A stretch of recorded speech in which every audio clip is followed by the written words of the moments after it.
Welcome back, everybody. Time now for my absolute favorite segment of the week. We want to welcome in the host of the Behavior Panel on YouTube, former military interrogator. He is a body language and behavior expert. He is also my friend, as so many of my guests are. Greg Hartley is back with us. Greg, welcome to the show. Thanks, Grant. Always a pleasure. All right, so I want to start with John Bolton. His house gets raided by the FBI, allegedly over some classified document stuff, maybe some other things. Take a look at this video of him walking in and tell me what you see. Well, what I see is somebody who is forcefully walking in. That's a lot of speed for a guy his age, and he's leaned into the walk, which tells you he's wanting to get in there and do whatever damage control he can. The funny thing for me is there's a wonderfully appropriate Arabic phrase for this that I can't repeat on there. I'll share with you offline, but I'll just use the Southernism and say these guys are getting whipped with the switch they cut, and it's going to be ugly. So he waves. I mean, what is that saying? Well, look, all these guys, they are, whatever position you're in when you get to that point, you're always going to feel like you did the right thing, regardless of what else you're going to do. You're going to wave to whatever the media is. He's aware, but his hand is occupied. You can look, that's kind of a throwaway wave. He's not like he's going, hey, how are you? Not like Miss America wave or Queen's wave. It's just a quick motion toward you and then moving on. See it? All right, I do. All right, let's play the next one related to this. A little preview of one of the Sunday morning shows. J.D. Vance was asked about whether or not this was retribution from Trump. Of course, the media is going to play this out as much as they can, but let's play J.D. Vance's clip. But you know, a lot of people have already looked at this and said this looks a lot like retribution. Is this retribution? Well, who has said it looks a lot like retribution, Kristen? A lot of people who tried to throw Donald Trump in prison for completely fake charges that were later thrown out by multiple different courts. I suspect that if the media and the American people let this case actually unfold, if they let the investigation unfold as it's currently doing, they're going to find out that what we're doing is being very deliberate and being very driven by the national interest and by the law here, and that's as it should be. All right, Greg, I'm curious about this one. Well, this is J.D. Vance is he's comfortable in his skin, so they're not going to shake him. You can see him using his hands. He's punctuating what he's saying. He doesn't really say no. He doesn't say this isn't retribution. He raises his hands. He points out everything he's saying. And when he's done what he has to say about the media and about all the politicians, watch him compress his lips. That's the end of what I got to say about that. He finishes his thought. I think it's just J.D. Vance.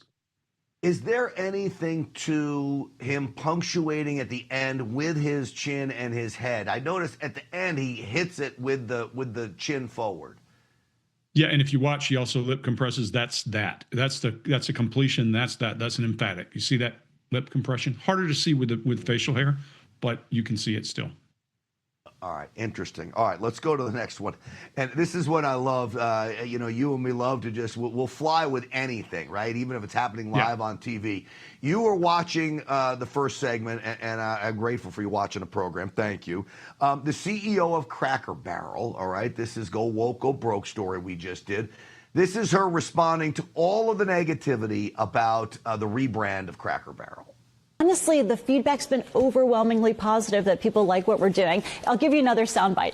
I actually happened to be in Orlando last week with all of our managers. We bring them together and every other year. And the number one question that I got asked, Michael, was, how can I get a remodel? When can I get a remodel? How do I get on the list? Oh, really? So because the feedback and the buzz is so good, not only from our customers, but from our team members. They want to work in a wonderful restaurant. So we're doing everything for our guests and our team members. So, Greg, there's got to be something to do with all this going on. Well, look, when people are confident, their hands are up. They may be in passion, as my partner Mark from the Behavior Panel calls it passion play, when you're up high. Their hands are up, their fingers are separated, and their thumbs are separated. They're making their point. They're punctuating the words they're saying. This is not punctuating the words she's saying, and her elbows are riveted to her sides. When we are in fight or flight and when we're uncertain, because we got this big white soft underbelly exposed, we create an abdomen, an exoskeleton around our abdomen to protect us. It doesn't look believable when your fingers are not separated, when your hands are not up and moving. It looks less than believable. See that foot bounce a little bit. But yeah, she's just trying to convince him that it's the right thing, regardless of whether she believes it or not. I love the insight of Chef Gruel before saying, yeah, her managers just told her what she wanted to hear, which was interesting as well from a business perspective. Okay, this is a new one for me. And I can't wait for my buddy for me to send this to him. But Brian Glenn, our chief White House correspondent for Real America's Voice, going back and hitting Zelensky about the suit, telling him his suit was great. For everybody at home that remembers, Brian was the guy that said, hey, why don't you wear a suit to the Oval Office? Right. The last time Zelensky was here, that made a lot of news. They joke around a little bit. So let's do the body language of Brian Glenn. Zelensky, you look fabulous in that suit. I said the same thing. Yeah, you look good. I said the same thing. Yeah, looks good. I said the one that attacked you last time. See, that was it. I remember that. Yeah, I apologize to you. You look wonderful. No, my first question for you, President Zelensky. In the same suit. You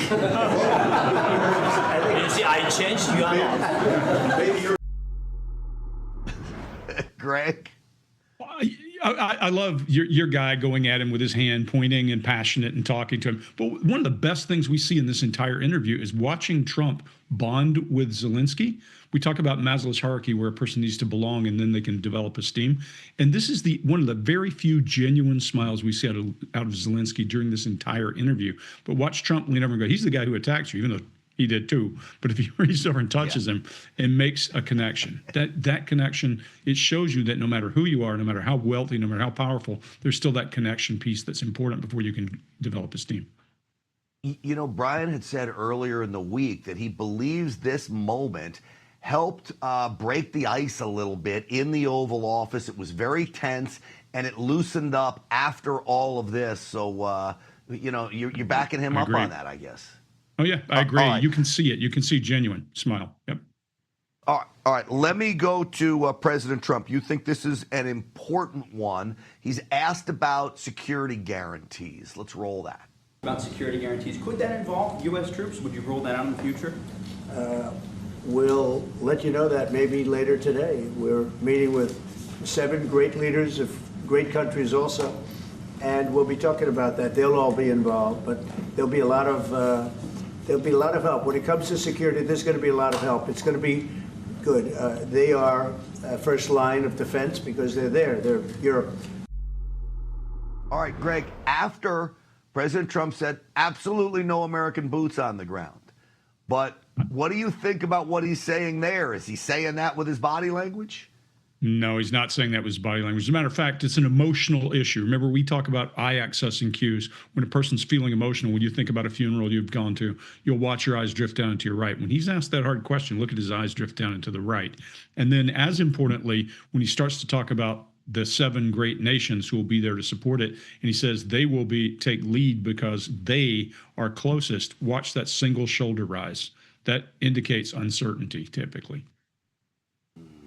So I think we'll have troops on the ground, my opinion. That's your opinion. Wow. All right. Well, and this from a military guy as well. It'll be fascinating to see. Here's the thing why I don't want to bet you. I only bet when I know I'm going to win or have a great chance of winning. And I guess I don't feel like I have a great chance of winning. Otherwise, I'd place a wager with you. So let's see how it plays out. But Greg Hartley, as always, it's great to have you on the program. Great insight. Real pleasure. Next time. Absolutely. All right, remember, Greg's website, readbodylanguage.com, and the YouTube show, The Behavior Panel. All right, Jerome Powell, cracking. One day after Stinchfield called for this, we put the pressure on. Jerome Powell, he may not fold to Trump, but he folds to Stinchfield. We'll show you next.